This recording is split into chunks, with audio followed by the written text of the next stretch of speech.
आपको अपनी स्क्रीन पर लोगों की भीड़ दिखेगी। इस भीड़ में पुलिस भी मौजूद है। इनके साथ ही एक जेसीबी मशीन दिखेगी जो बड़े ही तेजी से काम कर रही, धाएं धाएं जल्दी से जल्दी जमीन में गड्ढा खोदने की कोशिश कर रही। सुबह से रात हो गई है और जेसीबी मशीन अभी भी अपने काम में लगी हुई है। आपको साफ दिखाई देगा कि जेसीबी मशीन ने काफी गहरा गड्ढा खोद दिया है, फिर भी शायद ये मशीन जिस चीज को ढूंढ रही वो इसे मिली नहीं है और अब इसी चीज की तलाश में एक शख्स अपने हाथों में कुल्हाड़ी लिए जमीन खोदे जा रहा। अब आप भी सोच में पड़ गए होंगे कि आखिर ऐसी किस चीज़ की तलाश है इन लोगों को कि सुबह से शाम हो गई लेकिन काम रुकने का नाम नहीं ले रही और ज़मीन में लगातार जेसीबी से गड्ढा करने की वजह से ये कुएं जैसा बन गया है। तो चलिए आपको इस भीड़ और आखिर क्यों इतनी तत्परता से ज़मीन की खुदाई चल रही है ये सब बताते हैं। ये पूरा मामला है राजस्थान के हनुमानगढ़ जिले के एक गाँव का।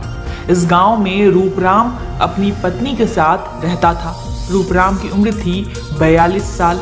अचानक एक दिन रूपराम अपने घर से गायब हो गया।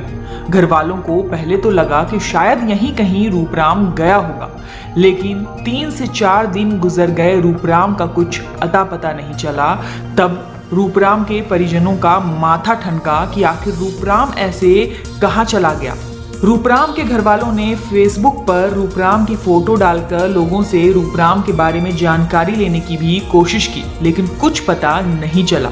काफी मशक्कत के बाद भी जब रूपराम का कुछ पता नहीं चल सका, तब रूपराम के भाई ने पुलिस में जाकर रूपराम के गुमशुदगी की रिपोर्ट दर्ज करवाते हुए इसके पीछे रूपराम की पत्नी के साथ ही उसके 2 दोस्तों पर शक भी जताया।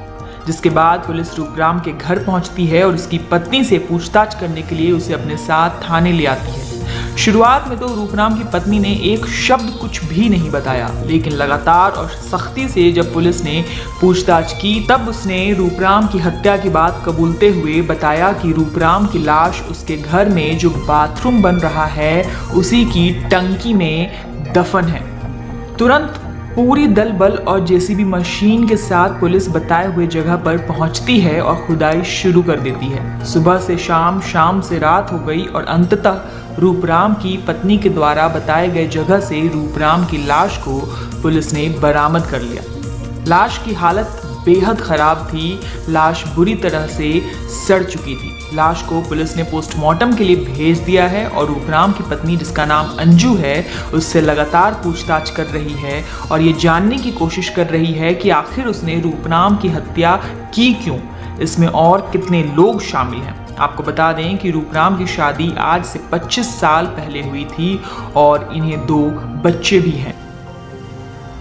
देखिए, गुगामेडी थाना क्षेत्र में गांव खचवाना में करीब 45 वर्षीय रूपाराम बेनीवाल हैं, जिनके घर से गायब होने के संबंध में एक एमपीआर थाने में दर्ज हुई, परिजनों के द्वारा दर्ज कराई गई। जब इसमें आसपास बाकी लोगों से पूछताछ की गई तो कुछ संदिग्ध तथ्य सामने आए, जिसमें उसकी पत्नी और निकट परिजनों के द्वारा जो रूपाराम जी थे जो घर से गायब हो गए थे, पता लगा कि उनकी हत्या कर उनको घर के अंदर ही निर्माणाधीन टॉयलेट के जो टंकी है उसमें डालकर दफना दिया गया।